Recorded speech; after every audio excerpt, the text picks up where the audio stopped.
nous allons commencer la cérémonie. Alors, comme vous le savez, nous sommes aujourd'hui ici présents pour assister aux demi-finales de la compétition Miss Leader organisée par l'association Ecoforum de l'ESR.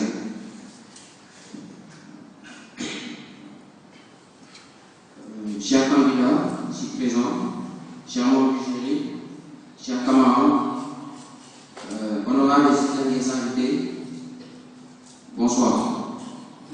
Nous voilà ici réunis pour assister au lancement d'un projet initié par l'Ecoforum, qui, comme vous le savez, est un cadre de réflexion ouvert, regroupant à son sein les étudiants du département de planification économique et gestion des organisations.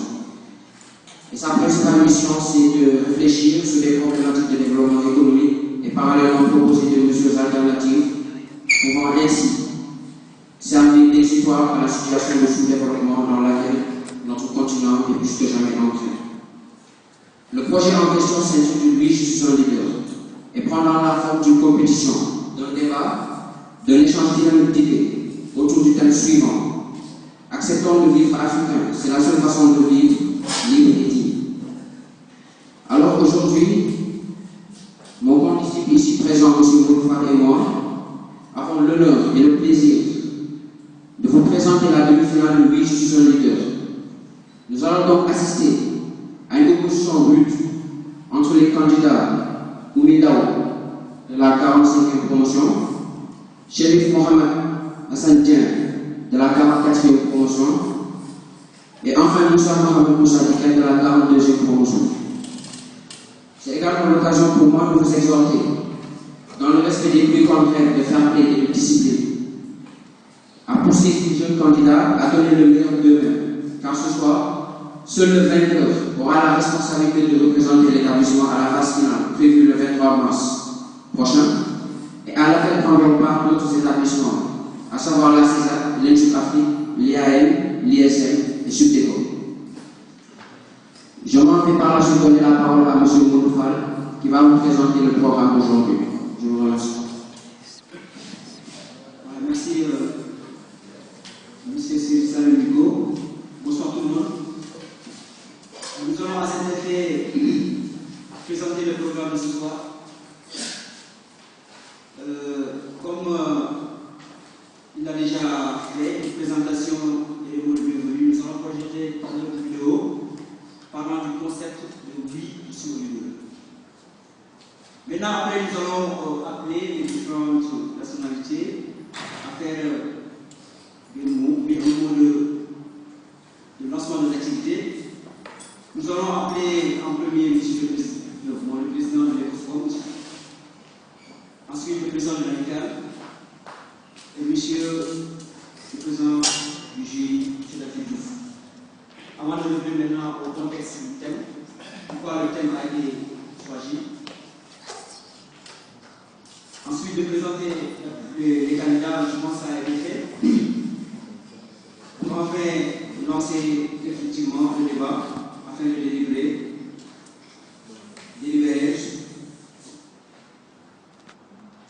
Je pense qu'avant tout, nous devons présenter le jury.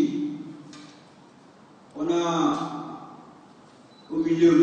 Diouf, membre du corps professoral à l'ECA, directeur des études et des stages de l'École supérieure d'économie appliquée.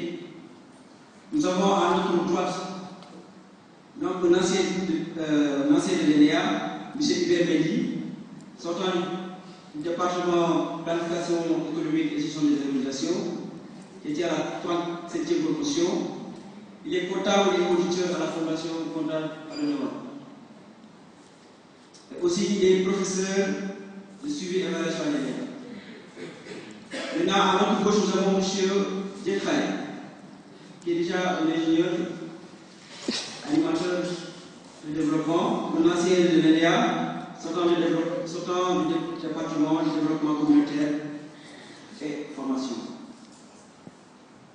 Sans plus tarder, nous allons passer la parole à M. Nico Vous pouvez justement nous aider sur la vidéo, la quintessence de cette vidéo, et nous faire ressortir de oui, je suis un leader. Monsieur Ligo, je vous remets la parole.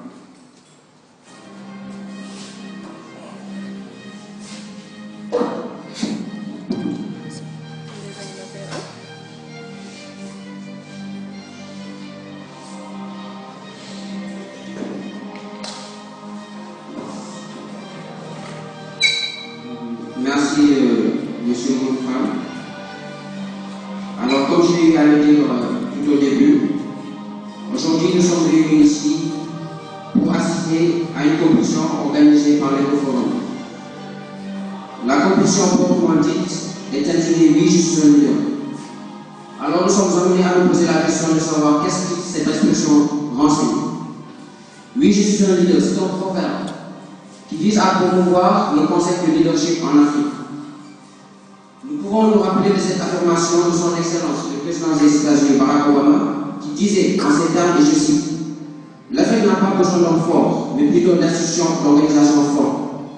Toutefois, loin de remettre en cause cette affirmation, cette assertion, il faut reconnaître que dans le contexte actuel dans lequel nous nous trouvons, l'Afrique a bien besoin d'hommes forts, d'hommes capables de défendre ses idéologies, ses valeurs, ses principes, mais hommes capables, qui sont en mesure d'éveiller la conscience des peuples et de montrer la voie à adopter pour aboutir à un développement contesté. En effet, le leadership n'est pas quelque chose d'inné. On ne n'est pas leader, mais c'est plutôt une valeur que l'individu acquiert de par sa détermination, de par son abnégation, de par son courage, mais également de par son sens de la responsabilité. Je pense qu'aujourd'hui, l'Afrique doit, et c'est à juste titre, se réjouir d'avoir connu des personnalités, de grandes figures symboliques, à l'image de Nelson Mandela, à l'image de Thomas Sankara, ou Houphouët-Boigny, ou encore Patrice Lumumba, pour ne citer que cela, qui dans un sens comme dans l'autre, et aussi de nombreuses parties, ont dû à incarner ce concept, cette notion de leader, dans la plus grande dignité et la plus grande bravoure, portant ainsi incontestablement la voix de notre peuple. Ainsi, je pense qu'il est grand temps pour nous, dans nos différentes institutions, dans nos différentes écoles de formation, que nous puissions choisir de jeunes intellectuels capables d'incarner ce profil de leadership, capables de revêtir cet habit de leadership, afin de contribuer de façon durable et de façon intégrale à l'émergence de notre cher continent. Sur ce, je vais donner la parole à M. Moufal, qui va introduire le président de l'Ecoforum, Sacha Léou, pour un discours d'allocution. Monsieur le Président, vous êtes invité à faire au nom de l'ensemble de l'activité. Oui, je suis devant. Monsieur le leader.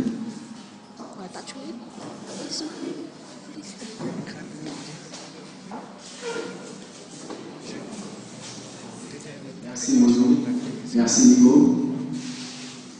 Je crois que ce sont de très belles vidéos et je tiens déjà à féliciter l'équipe organisation qui a vraiment fait de très beau boulot. Alors je me présente, Serge Paléo, c'est Nambabatouré Patrick, étudiant en 3e année de planification économique et gestion des organisations et président de l'Ecoforum. Monsieur le président du jury, monsieur les membres du jury, monsieur le président de l'amicale des étudiants de l'UCA, chers étudiants, monsieur l'intendant, je vous remercie de votre présence ici pour cette manifestation, pour cet événement fort. Oui, je suis le leader. Alors, je ne voulais vraiment pas faire un discours, c'est juste un petit mot. Parce qu'aujourd'hui, je ne suis pas à l'honneur. Ce sont ces candidats, ce sont ces étudiants qui sont à l'honneur. Ces étudiants qui vont bientôt nous prouver leur qualité, leur vision, leur leadership, leur envie de faire changer les choses, de faire passer des idées, de faire passer leur vision. Alors, moi aujourd'hui, je vais remercier l'équipe Ecoforum. Je vais remercier remercier tous ces jeunes-là qui, pendant de longs moments, pendant les vacances, qui ont sacrifié leur temps, qui ont sacrifié leur plaisir pour vraiment faire en sorte que cette compétition ait lieu. Oui, je suis un leader, ça a commencé dans une petite chambre, à 2, à 3. On s'est dit oui, pourquoi ne pas faire quelque chose? Pourquoi ne pas créer un événement qui pourra motiver les jeunes, qui pourra leur donner envie de créer et d'impulser le changement au sein de leur entourage. Alors nous avons commencé l'idée d'abord en pensant à l'École supérieure d'économie appliquée, les candidats au sein de l'école. Après, on s'est dit, pourquoi ne pas voir plus loin? Oui, c'est possible. Pourquoi ne pas intégrer des écoles qui sont à l'extérieur? Alors, on a commencé à mener des démarches et effectivement, on s'est rendu compte que c'était possible. Maintenant, oui, je suis un leader, c'est 6 grandes écoles. C'est César, c'est l'École supérieure d'économie appliquée, c'est ENSUP Afrique, c'est IAM, c'est ISL, c'est Supéco. Alors, c'est pour vous dire que rien n'est impossible. Quand on veut vraiment le faire, quand on se donne à fond, on peut y arriver.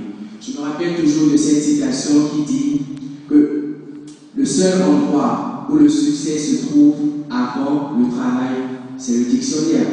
Vous ne pouvez pas avoir du succès quand vous ne travaillez pas. Vous ne pouvez pas avoir du succès tant que vous ne vous donnez pas à fond.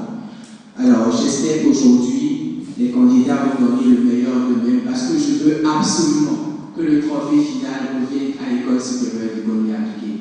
La finale sera le 23 mars, 6 candidats, et je sais que l'un d'entre eux va nous ramener le trophée.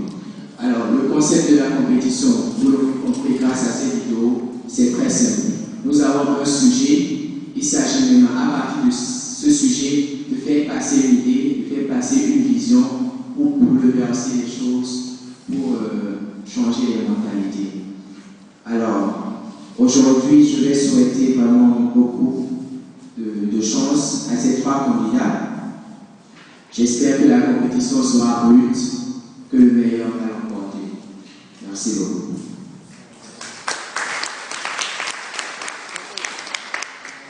Merci, Monsieur le Président de l'École. C'est un mot quand même touchant. Nous allons inviter M. Si, le président de l'Amical,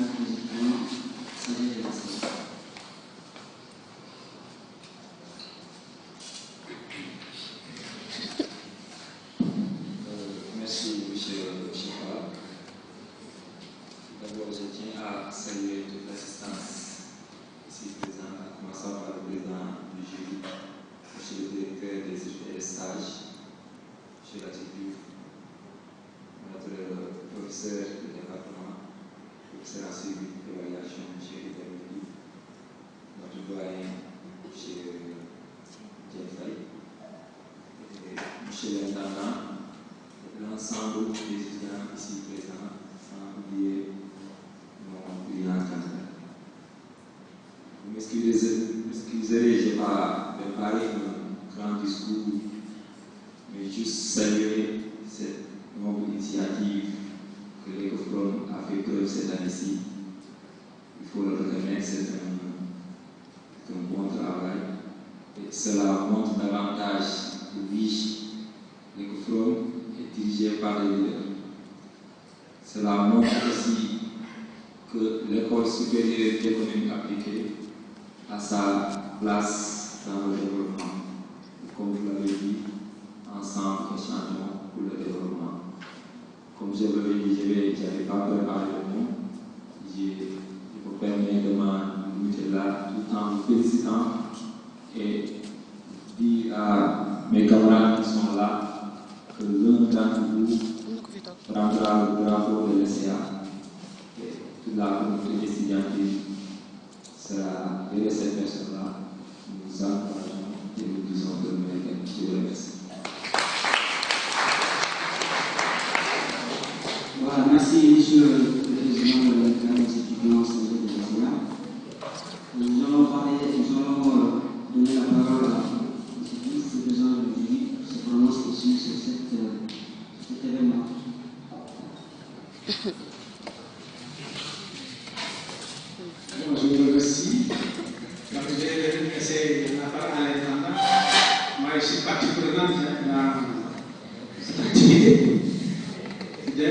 c'est lui qui devait prendre la parole au nom de Léna. Féliciter, mais je vais lui passer la parole. Voilà, je voulais juste vous féliciter de cette initiative qui me réjouit beaucoup parce que, comme je vous l'ai toujours dit, moi je suis partie prenante de la formation en dehors des amphis. Je suis partisan de la formation, de l'auto-formation. J'ai toujours dit que l'esprit d'initiative et d'innovation, ça ne s'acquiert pas par la formation, c'est par le courage et la détermination. Et je vois qu'Ecoforum, effectivement, est un exemple. Comme tant d'autres exemples qu'on doit encourager. Et je serai toujours là, l'institution avec, pour encourager, pousser pour des initiatives de cette nature. C'est une initiative extrêmement intéressante, au point que nous pensons que ce doit être quelque chose de national, pour viser à inclure toutes les universités, que ce soit véritablement un mouvement national qui intègre l'ensemble des structures de formation du Sénégal. Le représentant de l'ESEA, nous devrons d'abord bien le sélectionner, mais auparavant, je pense que ceux qui ont eu le courage, la détermination, la volonté pour représenter l'ESEA, c'est déjà ça le leadership. C'est déjà ça le leadership. C'est une marque de courage. Et on ne peut pas avoir le leadership sans courage, sans détermination, mais aussi sans éthique. C'est pourquoi le leadership va avec l'éthique. Et l'éthique, ce n'est pas seulement une question morale, c'est aussi une question de comportement, d'attitude.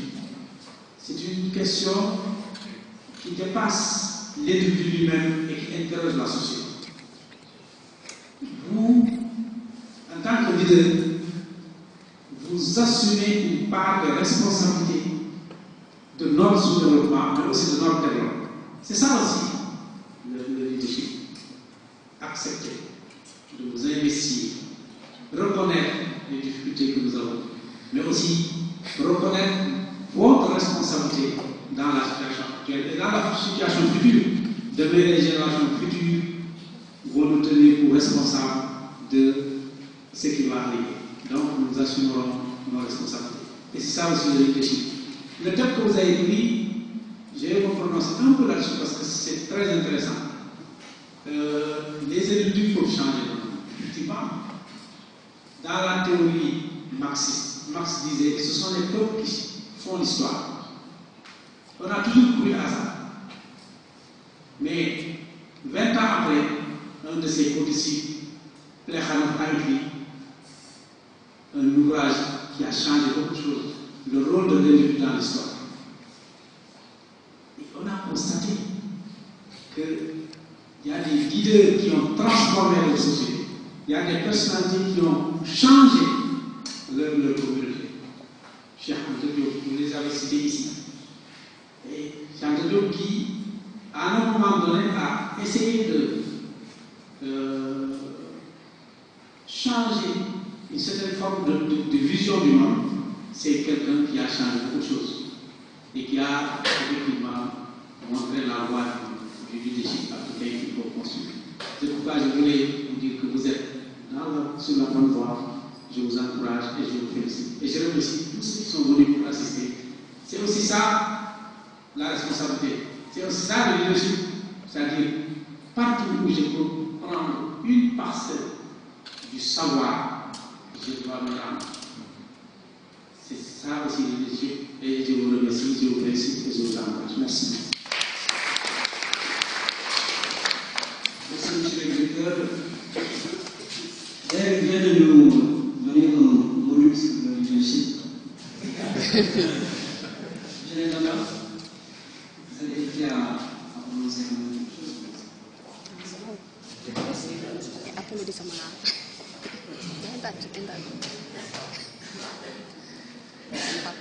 Merci beaucoup.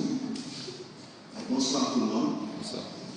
Bonsoir, monsieur le directeur des études. Je ne pouvais pas parler en celui mon patron. Bonsoir, Hubert, un ancien qui me revient toujours. Bonsoir, Diane. Ça montre que c'est les sortants, c'est vos aînés. Et je reviens.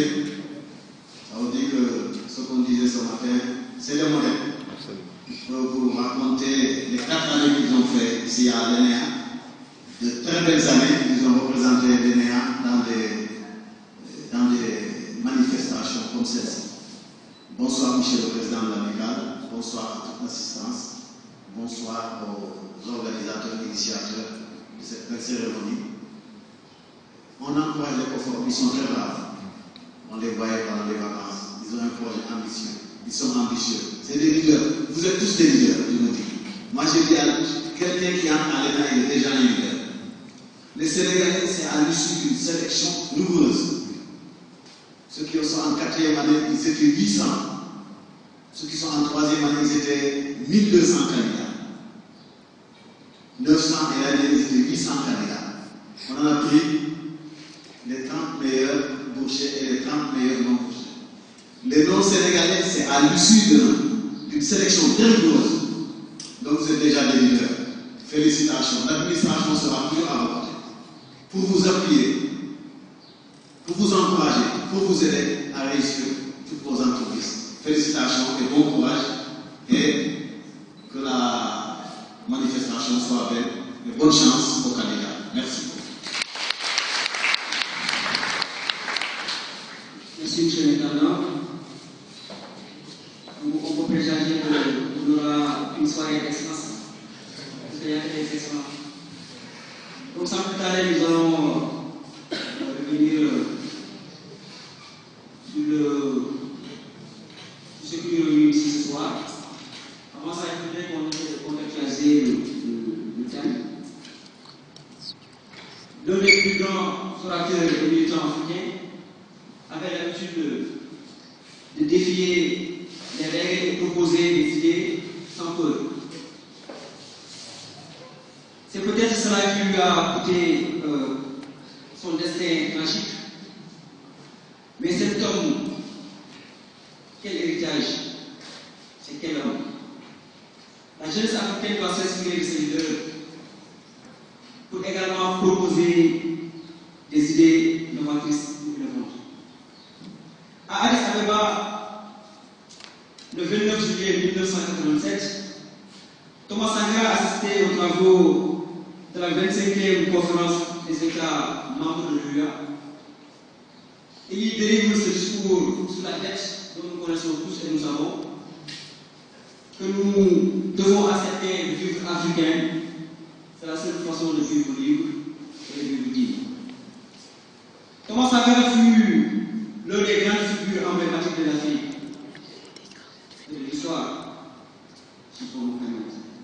Il a su marquer son temps et son époque de par son charisme, sa volonté et son leadership. Cet homme aussi était avant tout un pur panafricaniste qui rêvait de développement par les Africains, à travers leur propre source, à travers leur propre culture et à travers leur propre histoire. Mais ces propos sont-ils toujours d'actualité? Je pose des questions. Marque-t-il toujours autant? Relève-t-il au véritable monde du développement? Maintenant, les avis sont. Voilà ce qu'ils pensaient à l'époque. Mais vous, les leaders, pensez-vous qu'il serait possible de se développer en se réuniant? Ou bien pensez-vous qu'il serait plus possible de se développer avec des contre-valeurs? En tout cas, les avis sont partagés et évidemment tranchés. Ce sont les candidats à nous faire part des deux. Donc, cet exercice que nous lançons ce soir est pour vous une façon de montrer votre capacité à pouvoir donner envie aux autres à s'impliquer et à agir pour réaliser une ambition collective ou atteindre un objectif commun. Donc ce pouvoir est conféré à une autorité ou par une autorité d'estime, de confiance et de mentors qui ne se décrètent pas. Donc, chers étudiants, chers jeunes, chers invités, entretenez votre souffle, car les discussions vont se débuter après le tirage du sort pour déterminer l'ordre de passage des candidats. Mesdames et messieurs, monsieur le directeur, monsieur le président, on va prendre la parole pour vous prononcer sur le candidat qui va passer en premier. Merci.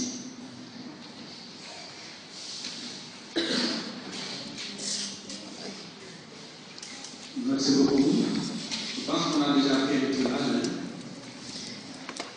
Et le hasard a fait que c'est un ordre décroissant. Nous avons d'abord le premier qui va passer, c'est Obi Nao de la 45e.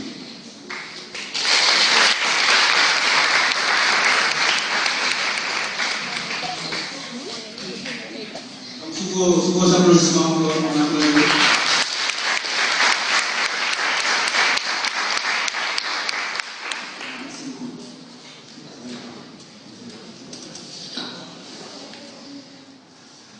Bonsoir à tous.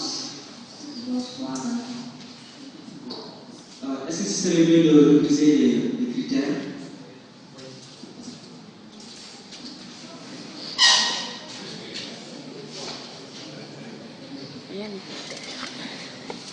Donc, bonsoir à tous. Je souhaite à tout le monde la bienvenue et je me réjouis aussi de participer à cette activité qui est essentielle à l'institution et à toute personne. Donc, on m'a s'agit de revenir sur les critères. Pour chaque intervenant, un temps de 10 minutes sera accordé. Et à l'issue de votre speech, nous allons vous noter sur 6 points. Il y aura l'attitude face au public et au jury, qui sera noté sur 10 points. Le charisme, qui sera aussi noté sur 10 points. La concordance du discours par rapport au thème, qui sera aussi noté sur 10 points. L'éloquence, sur 10 points aussi.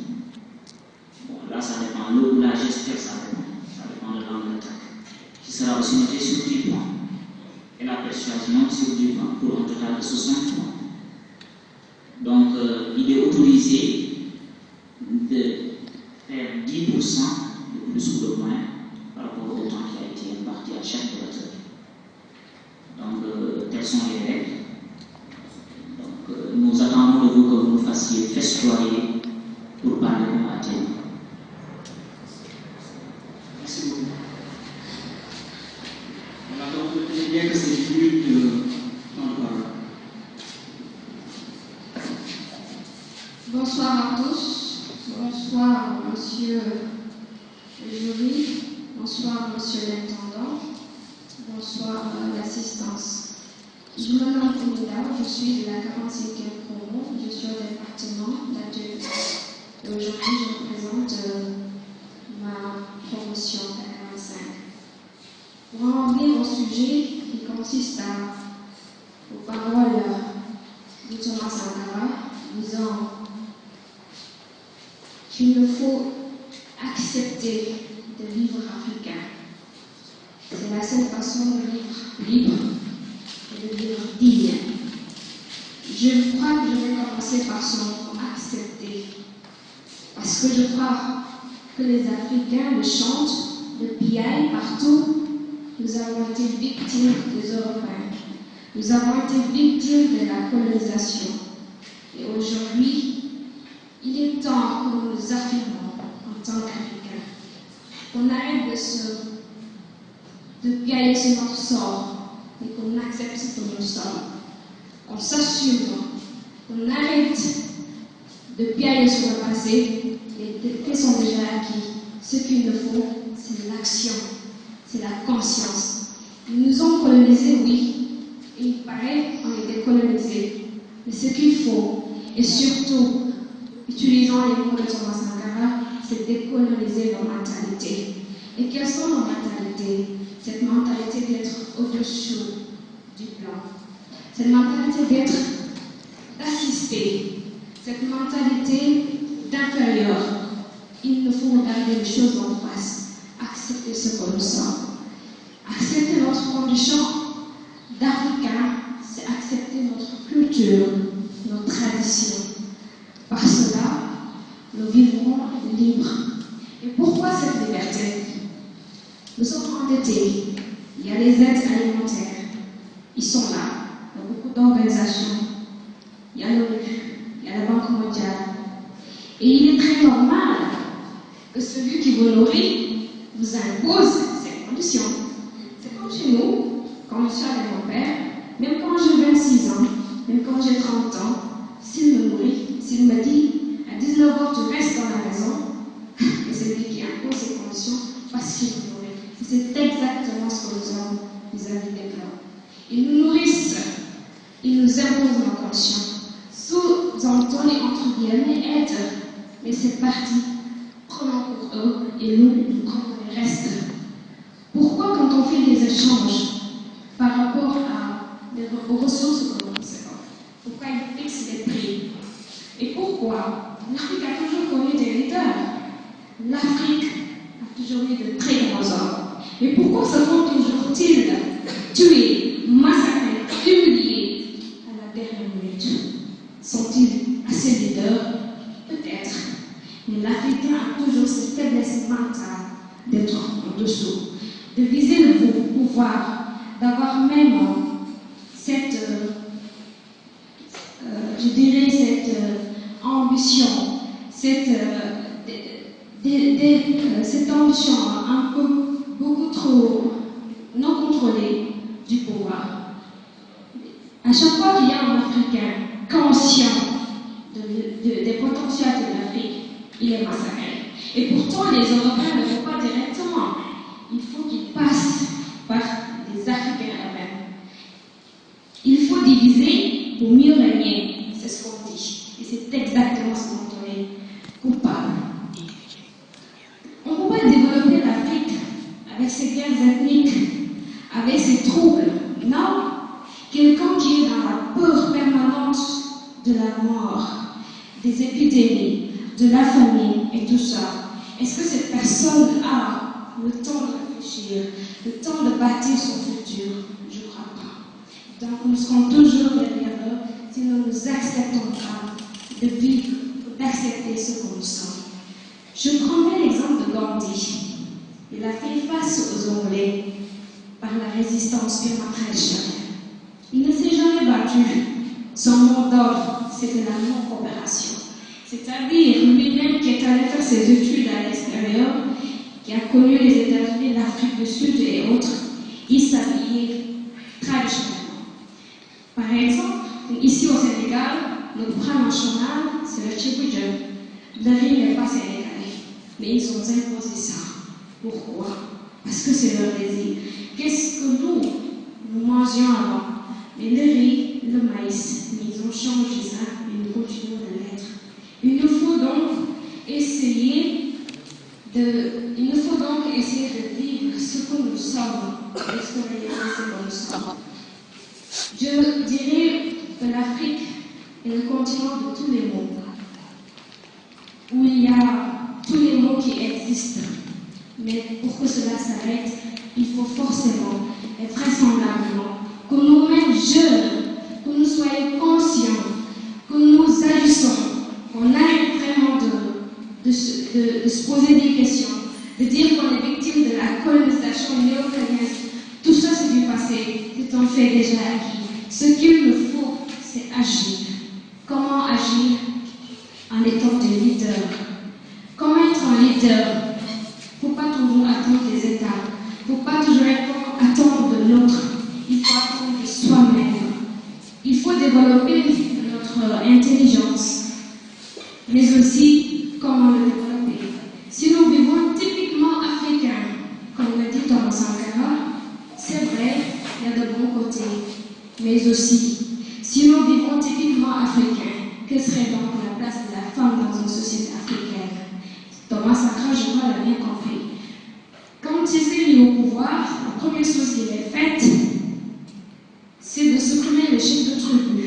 Et il fait partie des premiers chefs africains à donner un rôle important dans la fonction publique. Mais si donc, il est pour qu'on vive africain, mais comment vivre africain? C'est-à-dire qu'il faut que nous prenions ce qui est meilleur en nous, que nous développions ce qui est meilleur en nous, que nous prenions ce qui est meilleur dedans, parce qu'il faut le dire, la colonisation n'a pas que des effets néfastes. C'est par la colonisation que je me tiens aujourd'hui ici devant vous pour me prononcer. C'est par là que nous exprimons en français, que nous pouvons nous émanciper. Ce qu'il nous faut donc aujourd'hui, c'est savoir que retenir de nos cultures, que retenir de nos traditions, que prendre des plans, que prendre de l'Europe pour développer. Parce que l'importance, c'est savoir agir. Et ce qu'il faut à l'Afrique maintenant, c'est les actions. C'est les actions qui nous manquent. Les hommes ne nous ont jamais manqué, mais une fois au pouvoir, ils oublient même ce qu'ils les avaient envoyés au pouvoir. On les impose d'autres pouvoirs. Pour les donner beaucoup plus d'argent, ils sont achetés. Et donc, les autres continuent à nous nourrir, continuent à nous exploiter, à exploiter nos ressources, et enfin, ils nous imposent toujours leurs conditions de vie. Et je crois que si nous voulons vraiment une Afrique émancipante, émergente, ou une Afrique qui se développe, parce qu'on dit que l'Afrique c'est un mendiant assis sur de l'or. L'Afrique c'est le continent de l'avenir où il y a toutes les ressources disponibles. Mais pourquoi nous ne devons pas? Parce qu'on freine, parce qu'ils connaissent nos faiblesses. Pourquoi ne pas connaître nos faiblesses à eux? Pourquoi ne pas user de ça? Ils savent que l'intégration ne se fera jamais, jamais au plus grand jamais, sans la paix. Alors ils décideront toujours, ils continueront toujours de semer les guerres ethniques dans l'Afrique. Alors, chers camarades, chers assistants, chers Africains, si nous voulons vivre de façon souveraine, de façon affranchie, indépendante, si nous voulons vivre de façon honorable et respectée, il nous faut vivre, agir, penser, réfléchir par nous-mêmes. Et comment réfléchir par nous-mêmes? Je crois que là est la question. Et je crois que là se trouve la question. Et aujourd'hui, ici, ce soir, devant vous, devant ce jury, moi je suis sûre de choses. C'est que je suis africaine, que nous sommes africains, que nous sommes jeunes, nous sommes porteurs de voix, que nous sommes intelligents, que nous sommes conscients que ce sera nous qui devrons relever les défis de l'Afrique et que oui, moi je suis un leader et que comme disait Thomas Sankara, il faut oser inventer osons inventer notre avenir. Je vous remercie.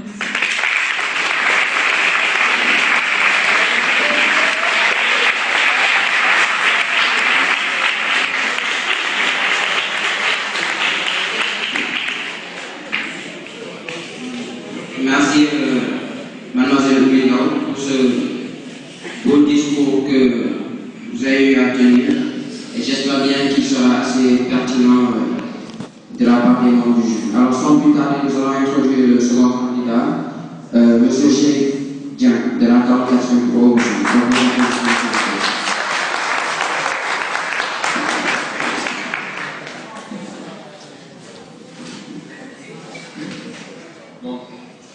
Bonsoir à tous et à tous. Bonsoir, chers membres du jury. Tout d'abord, je voudrais remercier l'EcoFront d'avoir organisé cette compétition qui est Oui, je suis un leader. Je remercie aussi la 44e promotion pour m'avoir choisi pour les représenter. C'est un honneur pour moi.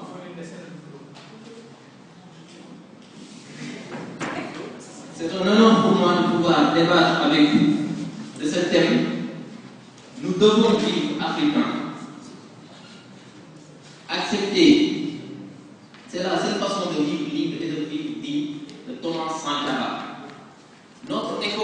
qui est une école de renommée, marquée par son travail académique ainsi que son esprit de progrès, je pense que le sujet est bien inscrit dans ce cadre. J'aimerais organiser ma présentation autour de 3 sous-points, c'est-à-dire faisons un bref arrêt sur la situation de l'Afrique. Et en second lieu, comment vivre africain sur le plan économique et sur le plan culturel. Faisons un bref arrêt sur la situation du continent. Notre cher continent est le continent le plus fragmenté du monde, avec 54 États, tous séparés par de nombreuses frontières. Et si nous interrogeons les indicateurs, par exemple, comme les échanges qui se passent intra-régionaux et au niveau de ces zones, on voit que seuls 10% des échanges se font entre des pays africains par rapport à l'ensemble des échanges du continent, ce qui est minime et moindre après l'Organisation mondiale du commerce, comparé aux autres échanges internationaux qui se font au niveau de la zone européenne, de l'Union européenne, qui est de 70%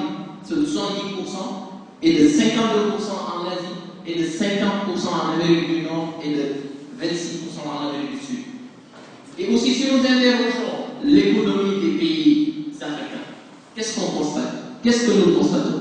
Que ce sont des économies marquées par la désarticulation, par la dépendance, par des économies soumises aux fluctuations des marchés mondiaux. Mais aussi, il y a aussi une chose, il y a la subordination de nos élites face aux intérêts externes des autres puissances. Maintenant, comment vivre africain sur le plan économique?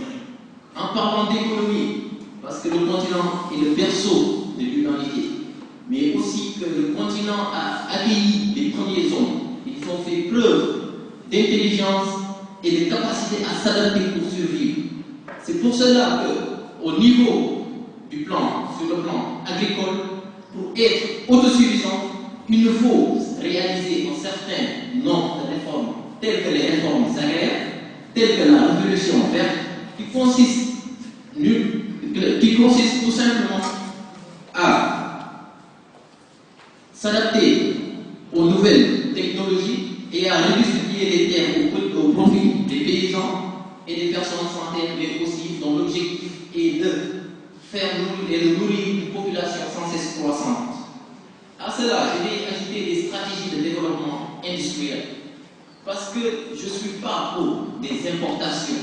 Toujours, parce que ce qu'on constate, c'est carrément que tout nous vient de l'extérieur. Pourquoi ne pas faire la promotion de l'industrialisation par substitution aux importations?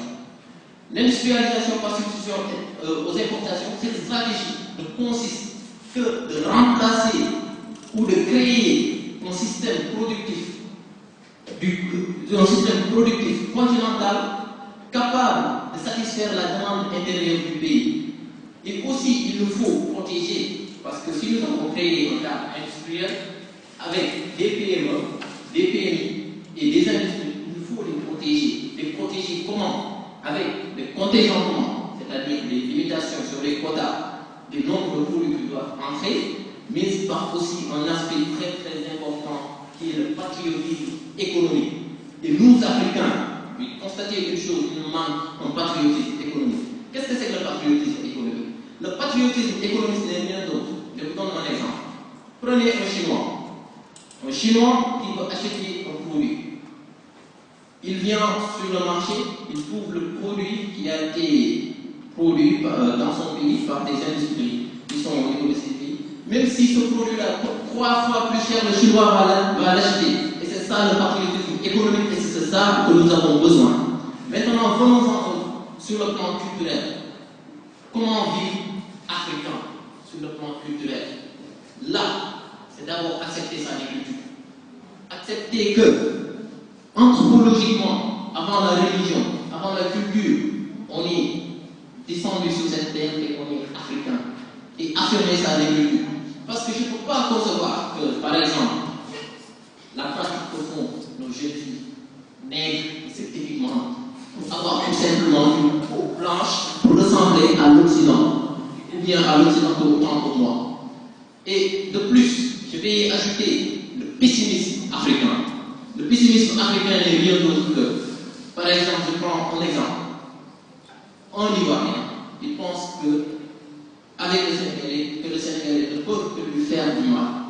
Et je vais vous raconter une chose dont j'ai été témoin personnellement, qui s'est passée dans un hôpital, parce qu'une dame qui s'est fait consulter, et après la suite de la consultation, le médecin l'a prescrit une ordonnance. Elle est à la pharmacie pour acheter le médicament, et s'est rendu compte que ce médicament-là venait du Ghana. Et automatiquement, elle s'est dit que le médecin est un nulard. Parce que pourquoi le médecin m'a prescrit un médicament du Ghana? C'est quoi ces trucs-là?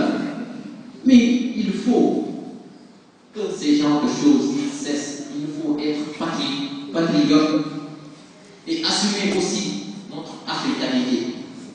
Et j'invite cette jeunesse qui est là, cette jeunesse estudiantine, cette future crème, cette future élite de l'Afrique. Parce que nous ne devons pas être des victimes d'une lecture singulièrement péjorative, négative, handicapante sur le continent. Nous ne devons pas être des victimes de la lecture que nous prise déformant, c'est-à-dire d'une lecture qui nous vient d'ailleurs, telle que des statistiques, des organisations internationales telles que la Banque mondiale et autres, qui omettent de mentionner les richesses et les potentialités de ce continent. Parce que le continent africain est le seul continent qui n'a pas encore atteint ces 50% des capacités de production. Et c'est très important. À cela, j'ajoute qu'il nous faut aussi rectifier le regard, c'est-à-dire rectifier le regard à travers le miroir de l'Occident et le reste du monde par rapport à l'Afrique. Et pour conclure, je vais appeler mes chers camarades africains à l'unité, parce que sans l'unité, rien ne peut se faire.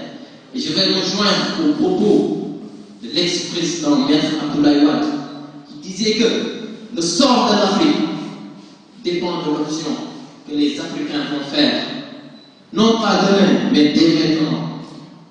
S'unir pour survivre, pour être condamnés à disparaître. Je vous remercie.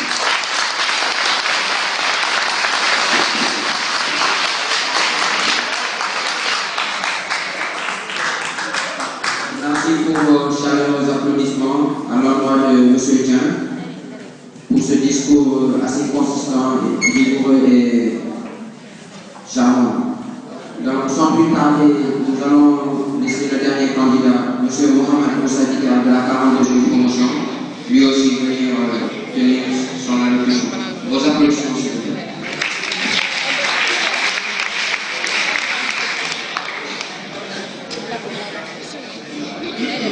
Mesdames et messieurs, bonsoir. Je m'appelle Moussa Mohamed de la 42e promotion et c'est un honneur de défendre ma promotion. Je vais d'abord vous illustrer mon approche avec une anecdote. Dans un village de l'arrière-pays, une ONG décide de construire un puits au profit des femmes qui font des kilomètres pour aller chercher de l'eau potable. Le moment qu'ils ont choisi à le localiser à côté de la place publique qui se trouve au centre même du village. Et il faut, vous savez, la place publique, c'est là où les gens, le plus souvent, c'est le carrefour des hommes. À la fin, ils ont remarqué que les femmes continuent d'aller au puits d'avant, qui est à des kilomètres. Pourquoi donc? Parce que dès le début, l'ONG n'a pas pris cet aspect culturel dans la construction du puits. Parce que les femmes, quand elles vont au puits, se racontent des choses qu'elles ne peuvent pas le faire à côté des hommes, à côté du puits qui se trouve au centre même du village. C'est pour dire, l'histoire nous a montré qu'aucune nation n'a pu se développer en délaissant sa propre culture, car les valeurs culturelles représentent la mentalité d'une société. Sa manière de penser, de vivre de sentir, d'agir, d'échanger. Ce sont les valeurs auxquelles les individus se reconnaissent et qui forment leur identité. Il faut alors spécifier que ce cadre indique le fait de vivre africain, d'accepter cette africanité. D'un côté, l'idée exprimée est qu'il faut produire ce dont nous avons besoin. Transformons ce que nous produisons et réduire les importations. C'est aussi valoriser nos acquis en étant nous-mêmes. C'est ce que Thomas Sankara appelle vivre digne et libre. D'un autre côté, le vivre africain traduit la douleur, des souffrances, la pauvreté. C'est ce que vivent quotidiennement nos frères et sœurs. Vivre africain, c'est une quête de soi dans une société hybride où on ne peut distinguer l'africanité des cultures importées. Vivre africain, c'est trouver des moyens pour contenir les normes. Vivre africain, c'est venir en retard au cours. Vivre africain, ce n'est pas respecter ses engagements. Vivre africain, c'est vivre pauvre dans un pays comme la République démocratique du Congo, le Niger ou l'Angola, aussi riche en ressources naturelles que toute l'Europe unie. Vivre africain, c'est vivre sans grandes ambitions. Et vivre africain, c'est survivre. Tout simplement parce que nous ne vivons pas encore, permettez-moi les termes, libres et dignes. Cela émane de notre développement. Et l'Afrique, mes amis, n'est pas développée. Pourtant, nous sommes le continent le mieux doté avec le tiers des richesses de la planète. Nous avons choisi, depuis plus de 50 ans, une économie de rente, pomper nos richesses pour les vendre aux Occidentaux, au lieu de les transformer chez nous. Nous importons ce que nous consommons. Nous copions sur les autres la manière de gouverner nos pays au détriment de nos propres réalités. Nos dirigeants confisquent le pouvoir et s'enrichissent sur le dos du peuple. Nos économies seront dépendantes des dettes des bailleurs tels que le FMI, la Banque mondiale, l'Union européenne, de telle sorte que nous dépendons de ces donateurs continuellement. Nous allons à Paris verser des larmes après les attentats du 13 janvier. Et quand il s'agit de notre voisin africain, ceux du Nigeria, du Cameroun, du Tchad, nous leur montrons aucun soutien. Hier colonisé, aujourd'hui dominé, nous avons choisi d'être sous-développés. Oui, nous ne voulons pas être développés et je répondrai affirmatif à l'auteur camerounaise Axel Kabou qui se demandait si l'Afrique refusait le développement. Oui, parce que nous sommes les seuls au monde à croire que notre développement peut être pris en charge par d'autres que nous-mêmes. Si l'Afrique va mal, c'est parce qu'elle se soucie, comme le dirait l'écrivain américain Stephen Smith. Et je veux dire, et je ne veux pas dire que les Occidentaux n'en sont pas coupables, mais les vrais coupables, c'est nous-mêmes. Nous aimons faire passer. Nous aimons nous faire passer pour les victimes du colonialisme, de l'impérialisme et en général des Occidentaux. Mais cette victimisation, mes chers camarades, loin d'attirer quelque pitié que ce soit, nous infantilise et nous discrédite davantage, comme le disait l'ancien Premier ministre centrafricain Jean-Paul Bouffandé. Singapour était indépendant. Singapour était indépendant depuis 1960 et est 100 fois moins riche que la RDC, qui est un pays africain. Mais elle occupait en 2013 la deuxième position mondiale en matière de compétitivité. Chers frères et sœurs, la différence qu'il y a entre nous, Africains, et les pays développés, se trouve dans l'attitude des hommes passionnés par l'éducation et la culture. Parce que cette attitude dans les pays développés est caractérisée par l'éthique et les principes de base. En Afrique, il faudrait les connaître d'abord. L'intégrité, si tu traites un japonais de voleur, il se suiciderait. Mais en Afrique, c'est une qualité recherchée. La responsabilité, l'amour du travail, le respect des lois et des règles, le respect des droits des autres citoyens, l'effort pour que épargner économiquement, la volonté de réaliser des grandes choses, la ponctualité, c'est ce qui constitue le socle du développement des pays occidentaux. Ce n'est pas pour minimiser nos valeurs africaines. Nous pouvons dire que nos cultures nous enseignent toutes ces attitudes, mais quand on défend des valeurs, la seule façon d'être crédible, mes chers frères, c'est de les appliquer. Si nous voulons être développés, nous devons commencer par appliquer nos propres valeurs. Les valeurs socio-culturelles religieuses, respecter les normes qu'on se fixe. Thomas Sankara l'a bien dit. La maladie ne se guérit point en prononçant de l'eau du médicament et en le prenant. Nous savons où se situe le problème. Nous avons la capacité et la possibilité de le résoudre. S'il y a un peuple au monde qui doit tirer des leçons de ces erreurs et de souffrances, ça sera nous, peuple africain. Ça sera nous. Comment atteindre alors cette dignité et cette liberté, pour ne pas dire indépendance évoquée par notre cher grand Thomas Sankara il y a 29 ans de cela? Nous devons d'abord agir au niveau de nos pays par la mise en place d'un modèle de développement endogène et une approche globale ou systémique. Il faut mettre en place des politiques agricoles dans le sens large du terme, innovantes et réfléchies, basées sur nos besoins réels et non des programmes qui ont été décrétés à Paris ou à New York. Nous devons mettre en place des politiques économiques intégrées mettant en corrélation tous les secteurs, c'est-à-dire quand on veut atteindre une autosuffisance alimentaire, nous devons, à travers nos visions, impliquer l'éducation, la formation et la recherche, les industries pour la fabrication et la transformation, des structures de commerce, des structures d'appui, et ainsi on crée un système où tous les domaines sont inclus. Faire de l'éducation et de l'enseignement une priorité dans nos politiques. Le système actuel contient toujours des traits du colonialisme. L'éducation est votre arme la plus puissante pour changer le monde, disait le feu Nelson Mandela, qui est un grand homme africain. C'est à travers elle qu'on doit orienter nos politiques de développement. Assurer à tout le monde un accès discipliné et sachant ce qu'elle... Assurer à tout le monde l'accès à une éducation de qualité de telle sorte qu'on produise une société qui sait ce qu'elle veut, une société disciplinée.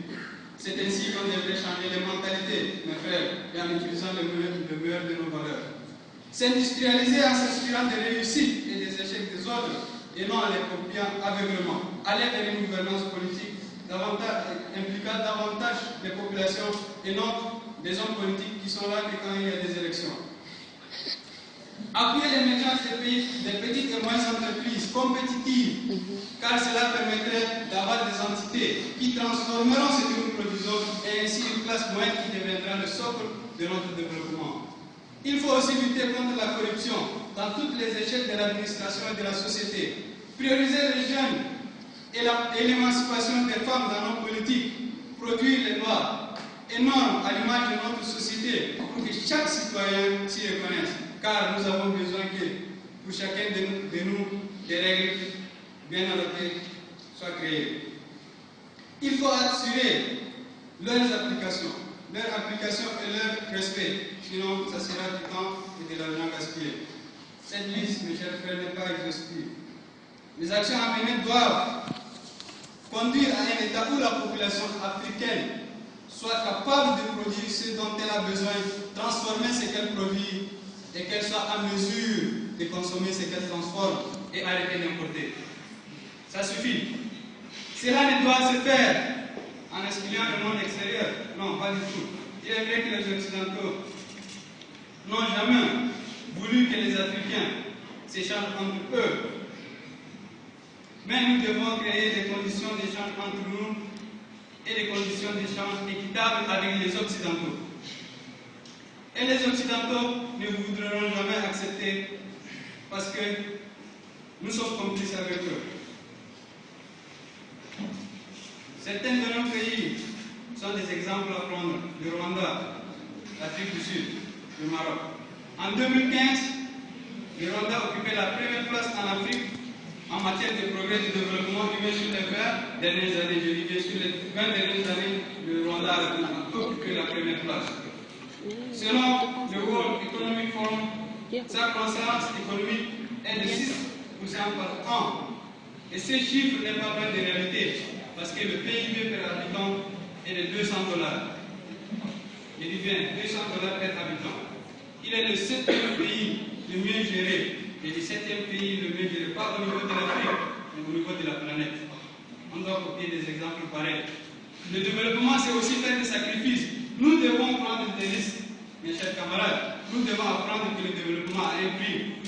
Si nous devons accepter de vivre africains, nous devons accepter aussi ces enjeux. Comme le disait l'adage, si tu veux construire un bateau, fais naître dans le cœur de tes hommes et femmes le désir de la mer. Des grands hommes ont déjà initié cette lutte pour nous, chers jeunes, chers camarades, chers frères. Il y a eu Kwame Nkrumah, Kenyatta, Patrice Lumumba et notre grand Thomas Sankara, tué par son propre frère. C'est à nous de continuer ce combat si nous voulons vivre indépendamment. Et mes chers frères et sœurs, chers jurys, l'émancipation d'un peuple ne vient que de lui-même. Je vous remercie.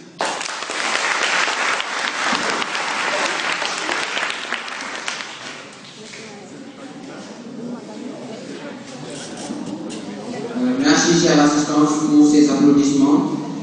Merci également à M. Dicker pour avoir développé ces idées pointues et convaincantes. Je vous demande d'applaudir, de presser des applaudissements à l'endroit des trois candidats. Alors, merci. Maintenant, nous allons laisser le temps, le soin aux membres du jury ici présents de se concerter pour pouvoir prendre la décision finale. Alors pendant ce temps, nous allons introduire la vice-présidente de l'Ecoforum, Mademoiselle Ramatoulaye Sall, qui va faire la présentation des projets de l'association. Mademoiselle Ramatoulaye Sall, vous êtes invitée à rejoindre le public.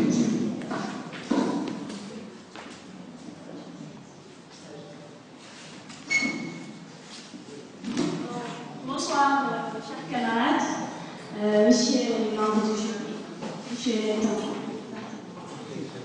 Avant de commencer, je tenais d'abord à vous remercier de votre présence, mais également de féliciter les brillants candidats. Et personnellement, en tant que femme, je pense que, madame, vous nous avez honorés et satisfaits. Pour commencer, nous allons faire part des projets de l'Ecoforum. Vous savez, nous avons commencé depuis l'année dernière, mais les activités se poursuivent au début de cette année parce qu'il n'y avait pas assez de temps. Donc, ce que nous avons prévu pour cette année, il y a des activités très importantes, je veux dire les activités phares. Il s'agit de 4 activités. La première, c'est la journée de département Pego. C'est organisé chaque année. Cette journée est organisée chaque année. C'est un échange entre les étudiants et les professeurs pour savoir, ou bien pour la présentation du département Pego. Et si les étudiants veulent savoir exactement ce qui les attend, ou bien quel est le profil des étudiants de Pego, ils peuvent demander des questions aux professeurs et c'est le moment de l'échange entre les professeurs et les étudiants. Et la deuxième activité, ce que nous voulons même aujourd'hui, c'est la demi-finale de Oui, je suis un leader. C'est notre deuxième activité. C'est un concours ou bien une compétition entre les grandes écoles. Actuellement, nous avons, voilà, ça c'est l'explication du concept. Des étudiants vont s'affronter autour d'un thème en mettant en valeur leur talent d'orateur comme vous venez d'assister. Donc c'est ça notre deuxième activité. Nous avons actuellement 5 grandes écoles en espérant à l'avenir que toutes les écoles, bien, toutes les universités vont participer. Donc nous avons, ça aussi c'est le schéma de synthèse de Oui, je suis un leader. Qu'est-ce que nous voulons? Nous voulons une participation, une unité des écoles de formation. Pourquoi? Pour le développement du leadership africain. Nous voulons également faire croître la notoriété des écoles de formation sénégalaises. Comment? Par la réflexion sur des sujets de développement et d'émergence. Voilà, ce que je viens de dire, ce sont les 6 écoles qui sont actuellement partantes. Il s'agit de notre école, École supérieure d'économie appliquée, École supérieure de management, ISM, Subdeco, IAM, CESAC et INSUP Afrique. Nous allons vous présenter également notre mini-foire qui doit être tenue à la fin du mois de mars, le 23, Inch'Allah. Donc, ce projet vise à de mettre en place, intitulé comme pour moi, mini-foire of exchange. C'est une mini-foire avec thème de développement inclusif pour but de créer un lien d'échange entre les différents vecteurs de développement, c'est-à-dire entre les écoles, entre les structures, entre les entreprises, pour qu'il y ait au moins une connaissance du milieu professionnel, parce que à notre sortie, forcément, nous voulons avoir une connaissance ou bien des connaissances sur le marché du travail. Donc, cette mini-foire-là va nous permettre de mieux collaborer avec les entreprises et les structures. Voilà en quelque sorte le schéma de notre foire.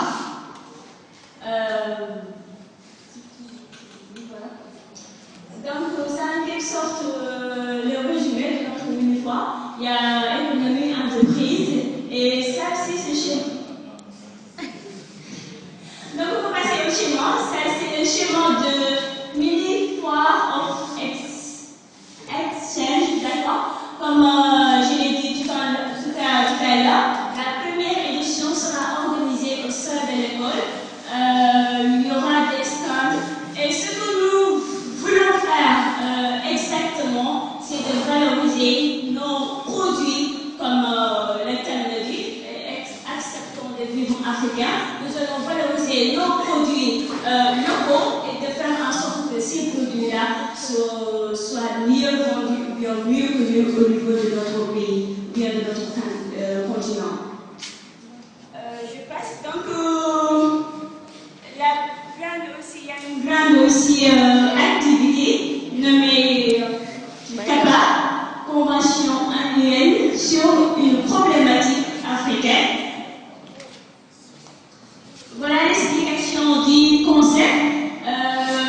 La jeunesse de l'écoforum, fort de ses connaissances acquises en gestion de projet, planification économique, développement communautaire, etc., vous proposez des solutions aux problèmes économiques de l'Afrique. À la fin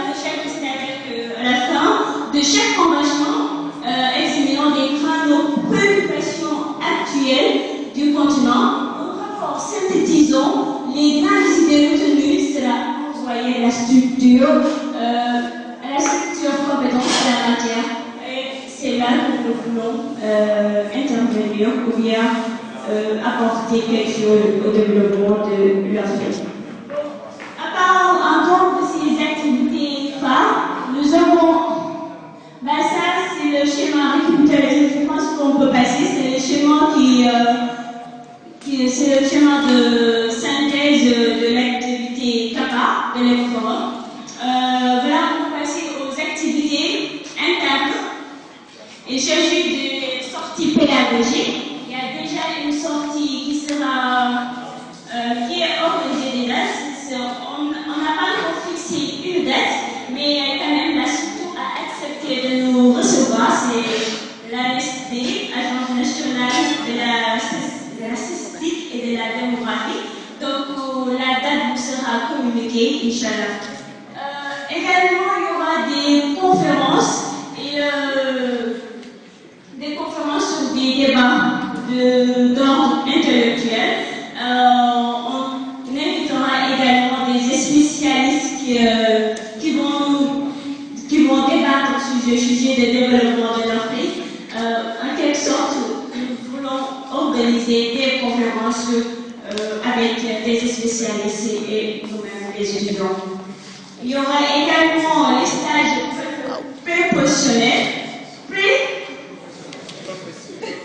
Très professionnel, merci. Voilà, donc nous sommes sur des démarches. Nous voulons faire en sorte que les étudiants sortant de l'ENEA trouvent facilement des stages au niveau des structures, parce que si on réussit à faire 10 000 fois, et si on réussit également notre compétition, oui, je suis un leader, l'image de l'école sera très bien vue au niveau de l'extérieur, et ça va nous aider nous tous à trouver facilement des stages au niveau des structures. Il y aura également les marches amicales étudiants Prigo, ingénieurs des travaux de planification, c'est-à-dire les sortants. Nous voulons entretenir les relations entre les étudiants qui sont actuellement ici et les étudiants de Prigo qui sont en dehors.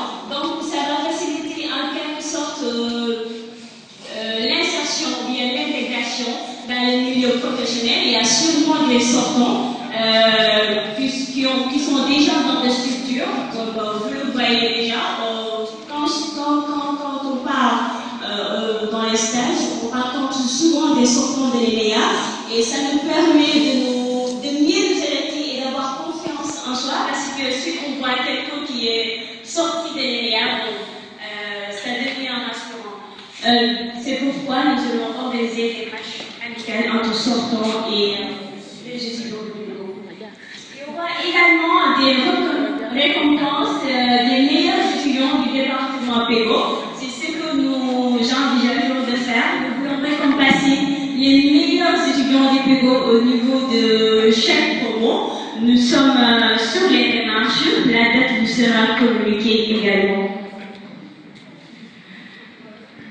Et en dernier lieu, on peut l'appeler une activité qui concerne la communication, parce qu'on ne peut pas tout dépend de la communication. Ce que nous faisons aujourd'hui, c'est la communication. Si nous voulons parler de développement de l'Afrique, on passe par la communication. Donc nous avons créé un blog appelé, comme vous le voyez ici, au forum. Nous avons un blog sur le net. Après, vous aurez plus d'informations pour y accéder. Donc ce sera un lieu d'échange. Vous pouvez écrire des articles et nous allons en débattre. Donc c'est ça que l'Ecoforum vous propose pour cette année. Avec votre participation, je pense que toutes les activités auront lieu. Je vous remercie.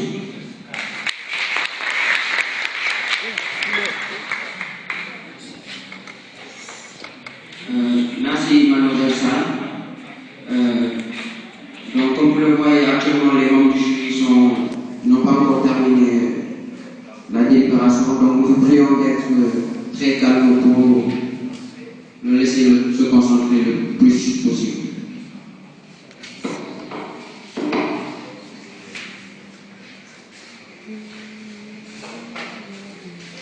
Mana aku pede ada.